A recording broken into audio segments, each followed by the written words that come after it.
মাত্র ১ চামচ প্যারাসিটামলে কেড়ে নিল আমার ছোট্ট মেয়ের জীবন।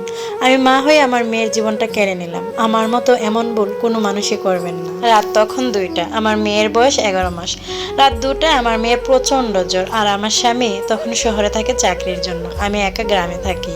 শ্বশুর বাড়িতে শ্বশুর শাশুড়ির কথাই হচ্ছে শেষ কথা। এত রাতে আমার মেয়েটা কাঁদছিল, ঝড়ের ঘরে আমার মেয়েটা ছটফট করছিল। আমার মেয়ের কান্না শুনে আমার শাশুড়ি এসে বিরক্ত হয়ে বলে, বাচ্চা এত কান্না করলে বাড়ির অন্য মানুষগুলো কিভাবে ঘুমাবে? শাশুড়ি মা বলল, বাচ্চাকে কিছু খেতে দাও না, কাঁদে কেন এত?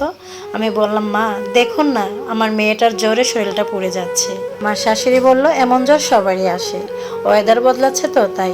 আর ঘরে কি জ্বরের ওষুধ নাই নাকি যে তুমি ওষুধ খাওয়াতে পারছো না? আমি বললাম, মা প্যারাসিটামল আছে ঘরে। আমার শাশুড়ি বলল, ওই প্যারাসিটামলটাই ১ চামচ খাওয়াও, সকাল হইতে হইতে জ্বর ভালো হয়ে যাবে। আমি আমতা আমতা করে আমার শাশুড়িকে বললাম, মা এই ওষুধটা অনেক দিনের ওষুধ, আর কতটুকু ওষুধ খাবো এটাও তো আমি জানি না। আমার শাশুড়ি বলল, এটা জানার কি আছে, আর অনেক দিনের ওষুধ হয়েছে দেখে তাতে কি হয়েছে? উনি আমাকে ধমকে শুরুই বললাম না ১ চামচ খাওয়াও। আমি বললাম, থাক মা, এই ওষুধটা আমি খাওয়াবো না, কালকে সকালে ডাক্তার দেখিয়ে ওষুধ খাওয়াবো। আমার শাশুড়ি মা বলল, তুমি কি আমার কথা শুনতে পাও না? নাটক করো, আমি বলছি খাওয়াতে। এই ওষুধ খাওয়ালে কিছুই হবে না, আর এই বাচ্চার কান্না রাতে কেউ ঘুমাতে পারে না। আমার শাশুড়ি মা আমাকে বলে উঠলো আমার কথা শুনে, মরলে তুমি একাই রাত জেগে মরো, আমরা কেন কষ্ট পাবো এই মেয়ের জন্য? সারা রাত আমরা কেউ ঘুমাতে পারি না। আমি শত কষ্ট হলো, খারাপ লাগলো, তার কথাগুলো আমি হজম করে নিলাম, কারণ আমি তো মা।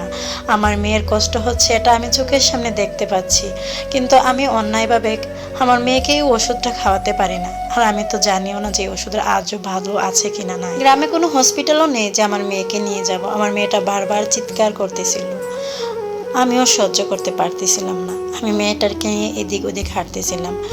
আমার শাশুড়ি ওষুধ নিয়ে আসলো। আমার শাশুড়ি ১ চামচ ওষুধ আমার হাতে দিল, হাতে দিয়ে বলল, মেয়েটাকে খাওয়াই দাও। আর আমার মেয়েটা খুব ছটফট করছিল আর চিৎকার করতেছিল। আর আমার মেয়েটা না এমনিতে কোনো ওষুধ খেতে চাইতো না। মেয়েটার মুখে ওষুধটা দিতে চাচ্ছিলাম, কিন্তু আমার মেয়েটা ওষুধটা খাতে চাইছিল না। আমার শাশুড়ি জোর করে তার মাথাটা ধরে হা করায়, আর আমি তার মুখে ওষুধটা দিই। আমার মেয়েটা ওষুধটা দেওয়ার সাথে সাথে আরও চিৎকার বেড়ে যায়, আর খুব ছটফটটাও বেড়ে যায়। এই তীব্র ইচ্ছা ছিল আমার মেয়েটা বাঁচার জন্য। আমার মেয়েটা অনেক চিৎকার করেছে বাঁচার জন্য, আমার মেয়েটা অনেক ছটফট করেছে বাঁচার জন্য। আমার মেয়েটা মুহূর্তের মধ্যে চোখগুলা উল্টিয়ে দেয়। মেয়েটা শ্বাস নিতে পারতেছে না, আমার মেয়েটার শ্বাসটা না বন্ধ হয়ে যাচ্ছে প্রায়। আমি আর নিজেকে ধরে রাখতে পারিনি, আমি চিৎকার করে কান্না করতেছিলাম। আর আমার শাশুড়ি বলে কিচ্ছু হয়নি, মেয়েকে আমার কোল থেকে টান দিয়ে নিয়ে উপরের দিকে ঝাঁকাতে শুরু করে। কলিজার দন একসময় ছটফট করতে করতে চিরদিনের জন্য ঘুমিয়ে যায়।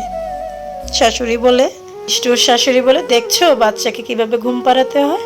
তোমার মেয়ে ঘুমিয়ে গিয়েছে, বাচ্চাকে এভাবে ঘুম পাড়াতে হয়।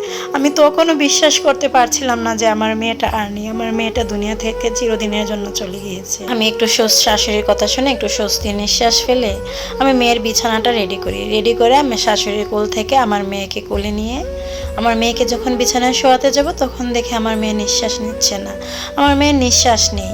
আমি চিৎকার করে উঠি আল্লাহ গো বলে, সবাই আমার রুমে চলে আসে। আমি বলি, সবাই তাড়াতাড়ি গাড়ি রেডি করো, আমার মেয়ে তো আর নিঃশ্বাস নিচ্ছে না কেন? আমার মেয়েকে ডাক্তারের কাছে নিতে হবে, হসপিটালে নিতে হবে, তাড়াতাড়ি গাড়ি রেডি করো। আমার শাশুড়ি অমনি বলে উঠলো, তুমি কি পাগল? মাত্র আমি একটু আগে ঘুম পাড়িয়ে দিয়েছিলাম। আমি আমার শাশুড়িকে বললাম, আপনি তো বিরক্ত হয়ে তাকে ঘুম পাড়িয়েছেন, এমন ঘুম পাড়িয়েছেন একদম সারা জীবনের মতো ঘুম পাড়িয়ে দিয়েছেন। মেয়েকে বুকে জড়িয়ে আমি আমার স্বামীকে কল দিই। আমার শ্বশুর বলে ওঠে, এত রাতে কি নাটক শুরু করেছ? একটু আগেও তো কান্নার যন্ত্রণা, আমরা ঘুমাইতে পারছিলাম না।